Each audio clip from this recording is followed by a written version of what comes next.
শুধু এসালাম নয়, এখানে তো অনেকের নাম আছে, অনেকের নাম আছে। আবার কেউই কোনোভাবেই আমি তো মানে আশ্চর্য হয়ে যাই, 200, 400, 500, 1000, 1500, 2000 কোটি টাকার করাপশনের কথা আসছে, এবং সর্বোচ্চ শাস্তি যদি যদি যদি ফাইনের মধ্যে দিয়ে যায়, তাহলে এটা দেখতে হবে যে এটা অ্যাকচুয়ালি কবে এবং কখন প্রযোজ্য হচ্ছে। ইন্টারেস্টিং হলো এই পরিবর্তনটা দেখতে হবে যে নির্বাচনের আগে আগে হচ্ছে। তো কালকে পরশুর মধ্যে ডিটেলে জানতে পারবো, তখন তো বুঝতে পারবো যে বেসিক পরিবর্তন কোথায় আছে। যদিও ওখানে বলা হচ্ছে যে যে অফকোর্স মুক্তিযুদ্ধ সম্বন্ধে বা মুক্তিযুদ্ধ সাথে কানেক্টেড এগুলো সম্বন্ধে কোনো কিছু বলা যাবে না, ওটা ঠিক আছে। যেখানে কনস্টিটিউশনও বলা আছে যে ইলেকশন কমিশন যা চাইবে তা দেওয়া হবে, কিন্তু আমরা সেনাবাহিনী চেয়েও পাইনি। সেই জায়গাটাতে এটা তো সরকারি সরাসরি কোনো চাপ নয়, এটা কার্যক্রমের চাপে আমরা বুঝতে পারলাম যে তারপরেও আমরা কতগুলো মেজার নিয়েছিলাম, এবং মোটামুটি ভাবে আমি বলবো যে ওই নির্বাচনটি একটা এক্সাম্পলারি ইলেকশন হয়েছিল।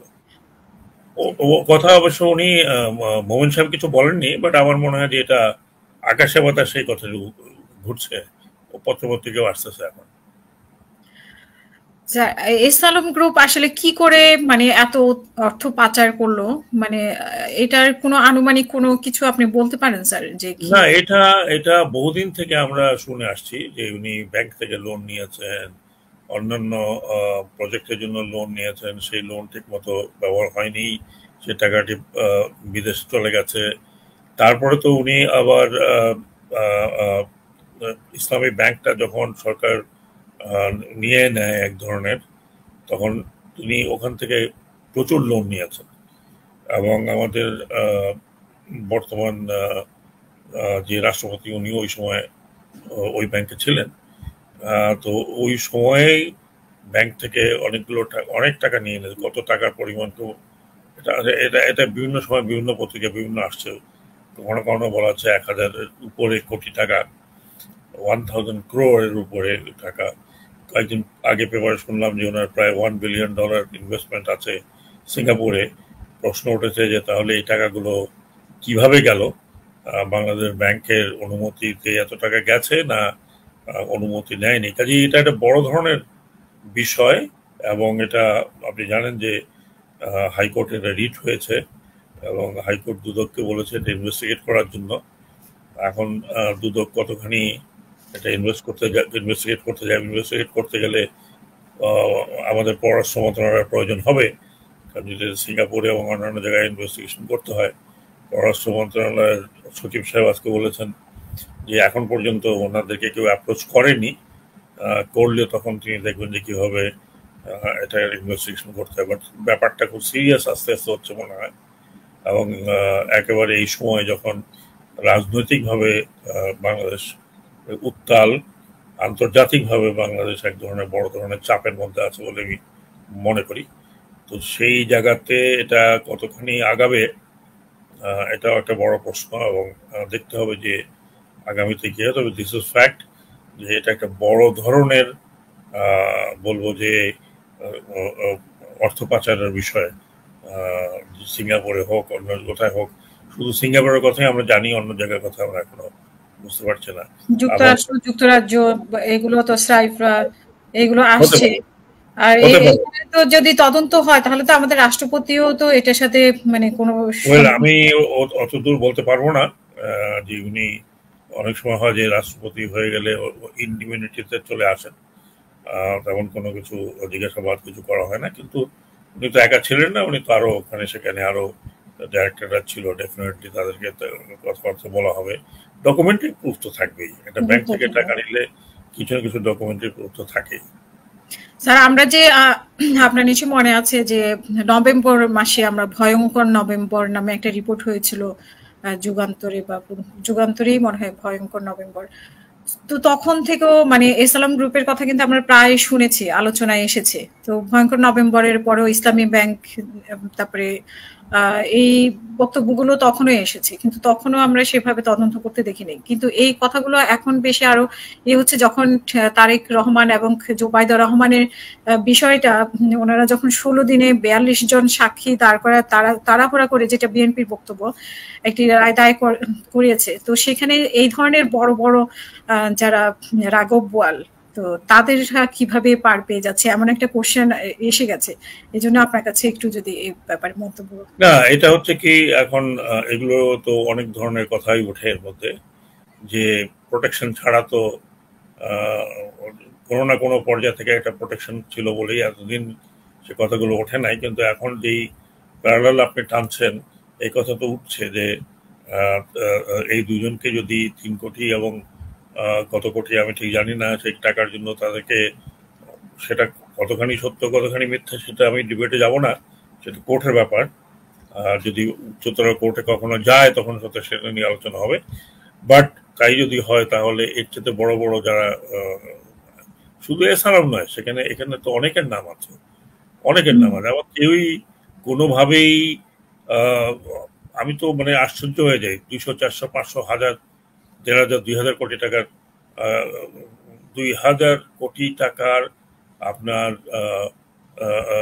এই ধরনের আপনার করাপশনের কথা আসছে। তো সেইখানে ছোট ছোট ছোট তো অনেক চুনোপুটি যদি ধরা হয়, তাহলে তো আমার মনে হয় যে বাংলাদেশের প্রায় 1/4 লোকের মধ্যেই পাওয়া যাবে এই ধরনের করাপশন। ব্যাংকের থেকে টাকা নিয়েছে, ব্যাংক থেকে টাকা ফেরত দেয়নি, প্রায় প্রতি ব্যাংকই এক ধরনের, প্রাইভেট ব্যাংক তো অবশ্যই, এমনকি সরকারি ব্যাংকেরও থেকে যে সমস্ত টাকা পয়সা গিয়েছে, সেটা যদি আপনারা ভালো করে জানেন এগুলো কোথায় কোথায় গেছে। সুইজারল্যান্ডে আছে বাংলাদেশের দ্বিতীয়তম বৃহত্তম, আপনাদের লন্ডনে ডেফিনেটলি আছে তো কোনো সন্দেহ নেই। আপনার কানাডাতে বাড়িঘর তৈরি করছে লোকজন। এখন বলা হচ্ছে যে আমলারা বেশি তৈরি করেছে। কথাটা আমলারা আর পলিটিক্যাল পিপল না। এই টাকাগুলো, প্রথম কথা হচ্ছে যে এই টাকাগুলো এত স্ট্রিক্ট নজরদারির মধ্যে বাইরে গেল কিভাবে, সেটাই বড় কথা। স্যার, আমরা যদি আলোচনা করে থাকি আজকে ডিজিটাল সিকিউরিটি আইন থেকে সাইবার নিরাপত্তা আইনে পরিবর্তন করা হয়েছে, আলটিমেটলি আসলে পরিবর্তনটা কি হলো? আমি এখনো ডিটেলটা পাইনি, আজকেই মাত্র এটা আপনার মন্ত্রিসভায় এটা পাস হয়েছে। অবশ্যই এটা মন্ত্রিসভায় পাস হওয়ার পরে এটা ডেফিনেটলি পার্লামেন্টে যাবে, সেখানে এই আইনটির পরিবর্তন হবে। কারণ আপনি জানেন যে পার্লামেন্ট ছাড়া এই আইন তো পরিবর্তন করতে পারবে না। যদি পার্লামেন্ট না থাকে সেখানে অর্ডিন্যান্স দিয়ে আইন পরিবর্তন করা যাবে না, হয়তো নতুন ভাবে করতে হবে। এখানে যে মূল বিষয়টি শুনেছিলাম যে কিছু কিছু জায়গায় যেখানে জামিনযোগ্য ছিল না সেখানে জামিনযোগ্য করা হয়েছে। বিশেষ করে বলা হয়েছে যে মানহানির মামলা এবং অন্যান্য রিলেটেড যে মামলাগুলো আছে, আর্টিকেল বোধহয় 21, 22, 23 এরকম কিছু হবে, সেগুলোতে জামিনযোগ্য করা হয়েছে 1 নম্বর। এবং 2 নম্বর যে বিশেষ করে যে আপনার সাংবাদিকতার ক্ষেত্রে যারা জড়িত তাদের এখানে জামিনযোগ্য এবং জেলের বদলে জরিমানার কথা বলা হয়েছে। তো বাকি যেগুলো আছে সেইগুলো যদি হয় তাহলে দেখতে হবে যে ডিটেলটা আসলে কোন কোন জায়গায়। যেমন এখন কেউ কিছু কথা বললেই, সরকার প্রধান বা অন্য কারোর কথা বললে একটা মানহানির মামলায় তাকে সরাসরি জেলের মধ্যে পাঠানো হয় আগে, বা তাকে গ্রেফতার করা হয়, সেই জায়গাটাতে কোনো পরিবর্তন আসছে কিনা এটা দেখতে হবে। যদি এটা মানহানির মামলায় অগ্রেফতারযোগ্য, জামিনযোগ্য যদি হয় এবং সর্বোচ্চ শাস্তি যদি ফাইনের মধ্যে দিয়ে যায়, তাহলে এটা দেখতে হবে যে এটা অ্যাকচুয়ালি কবে এবং কখন প্রযোজ্য হচ্ছে। ইন্টারেস্টিং হলো এই পরিবর্তনটা দেখতে হবে যে নির্বাচনের আগে আগে হচ্ছে, এবং এই পরিবর্তনের জন্য আন্তর্জাতিক পর্যায়ে কিন্তু সরকারের উপরে চাপও ছিল। এখন এই পরিবর্তনটি যখন আমরা তো কালকে পরশুর মধ্যে ডিটেলে জানতে পারবো, তখন তো বুঝতে পারবো যে বেসিক পরিবর্তন কোথায় আছে। যদিও ওখানে বলা হচ্ছে যে অফকোর্স মুক্তিযুদ্ধ সম্বন্ধে বা মুক্তিযুদ্ধ সাথে কানেক্টেড এগুলো সম্বন্ধে কোনো কিছু বলা যাবে না, ওটা ঠিক আছে ইন প্রিন্সিপাল। মুক্তিযুদ্ধের বিপরীতে কেউ কথা বলবে না, কারণ আমরা মুক্তিযুদ্ধ করে একটা স্বাধীন দেশে আছি। কিন্তু অন্যান্য বিষয়গুলো যেগুলোতে অবজেকশন ছিল, সিরিয়াস প্রবলেম হচ্ছিল, এবং আন্তর্জাতিক অঙ্গন থেকেও যে সমস্ত পয়েন্টগুলোকে নোট করা হয়েছিল সেগুলো কতখানি আহ, আহ, আহ, সেগুলো কতখানি টেক কেয়ার করা হয়েছে সেটা অবশ্য ডিটেল পড়লে বোঝা যাবে। হয়তো কালকে আমরা মোটামুটি বুঝতে পারবো, বা কাল পরশু মধ্যে মোটামুটি বুঝতে পারবো যে কতখানি রিলিফ এটার মধ্যে আসছে, আদৌ এখানে রিলিফ এসছে না অন্য কোনো কিছু আরো অন্তর্নিহিত আর কোনো কিছু যেটা আছে সেটা ব্যবহার করা যাবে কিনা। নাটকীয় ভাবে অনেক কিছুই আসবে। একজন দর্শক প্রশ্ন করেছে, এটা হয়তো অনেকেরই প্রশ্ন, যে নির্বাচন কমিশন আসলে কতটা চাপ অনুভব করে সরকারের পক্ষ থেকে, এবং সেই চাপকে মানে এড়িয়ে চলার মতো কতটা শক্তি নির্বাচন কমিশনের নিজের পায়ে থাকে। আমি দর্শকের উদ্দেশ্যে বলতে চাই, আমি নির্বাচন কমিশনের উপরে কত চাপ আছে বা অতীতে কি ছিল বলতে পারবো না, কিন্তু বলে না যে কর্মে পরিচয়,